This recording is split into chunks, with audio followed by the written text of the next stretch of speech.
Assalamu alaikum to all those who are present here. Now, my question is to Dr. Yusuf. He had given a fantastic lecture and we followed it. Now, my question is, what does Holy Quran say about the theory of evidence?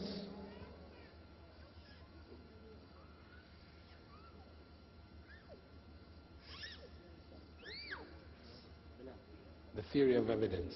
Evolution, theory of evolution. There is a big confusion here. Jazakallah khair, sister. Bismillah, alhamdulillah, wa salatu wasalam rasulullah. Let me tell you something. A lot of what I know is, by the way, I don't know very much, but a lot of what I know came from the very scholars that are here today. And I would really, rather than me misquote the teacher who's sitting right there, I'd like him to answer the question with your permission.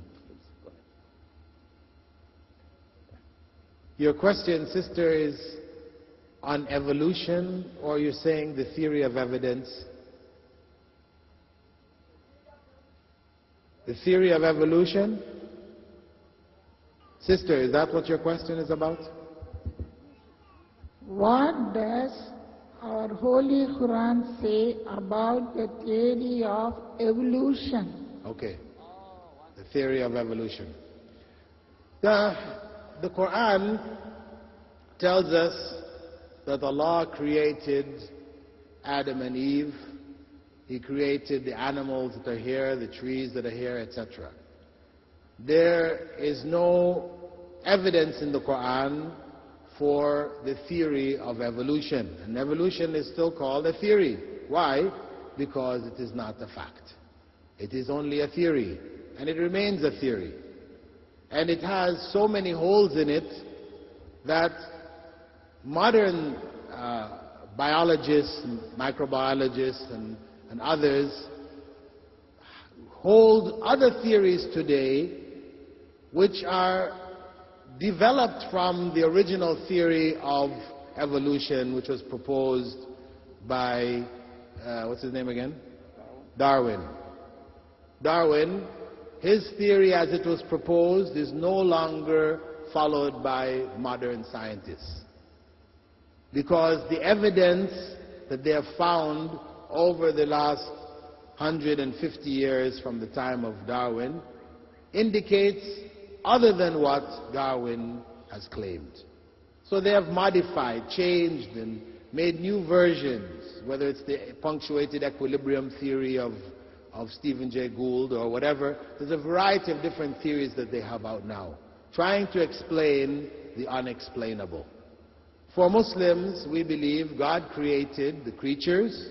Yes, there is variation. All we have to do is look in the audience amongst us here.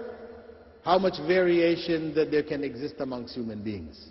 And in the same way, Allah mentions verse in the Quran where He compares human beings to the various colors of the mountains, to the honey colors of the bees, etc., etc.